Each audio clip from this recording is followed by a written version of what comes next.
The National Bank for Agriculture and Rural Development, also known as NABARD, has released a new Chinese strategy for the year 2030. Not just that, Kenny, the idea is to fight the global changes in climate that are taking place, and to really combat that, NABARD has now come up with a plan for green financing to ensure that we move towards sustainable growth. In fact, for this very reason, all the proponents and stakeholders who are really for this plan are now pushing this in order to promote sustainability. Absolutely, Suesha. And this will, of course, help in sustainable projects, often that face issues when it comes to financing due to their concerns around viability. NABARD has come up with a 4-point plan that aims to address the challenges faced by India in this sector. Let's take a look. The National Bank for Agriculture and Rural Development has introduced its climate strategy for the year 2030. On the occasion of Earth Day, NABARD released a comprehensive blueprint to tackle India's growing demand of green financing.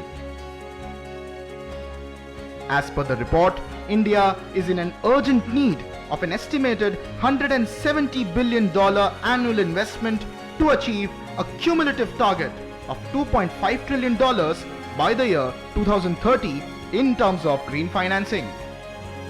However, current green financing trends show that inflows are falling significantly shorter to this target. Take for example the fiscal year 2019-20, when India received only about $49 billion in green financing, underlying a major gap from the target and actual investments. Notably, only $5 billion were allocated for adoption and resilience efforts, which shows the underlying challenges related to bankability and commercial viability that lead to limited private sector engagement in climate-related projects.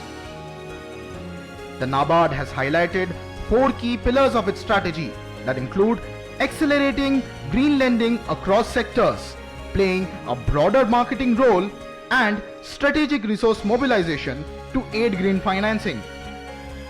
With this, NABARD aims to move more support for green financing initiatives and sustainable projects in India. And those are the details coming in from NABARD on this 4-point plan that they have prepared, this particular strategy for 2030 as far as combating the challenges towards climate change are concerned. Meanwhile, we'll also take a quick check of all the other top business stories that are making news this morning.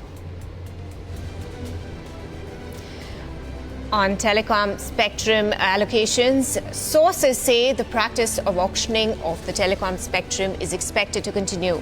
While the administrative allocation route will be used sparingly, as per sources, the administrative allocation route will be taken only in those cases where it is technically not feasible to do so for the areas that are strategic in nature. This comes as the Department of Telecom is gearing up to hold the next round of spectrum auction on June 6 for 8 spectrum bands, meant for mobile phone services at a base price of about 96,317 crores. The spectrum will be assigned for 20 years, and successful bidders will be allowed to make payments in 20 equal annual installments in the coming mega auction.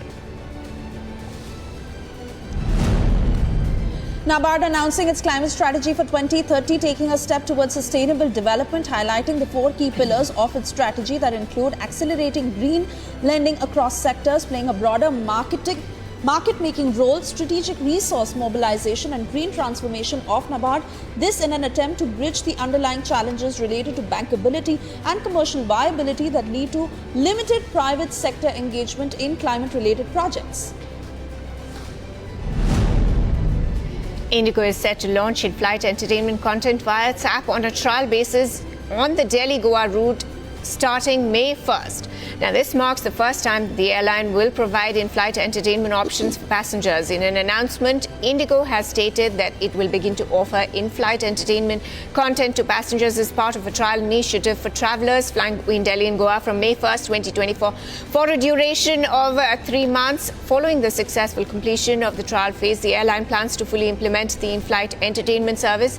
The company has said service will be activated after the aircraft reaches its cruising altitude. However, passengers will need to carry their personal headphones.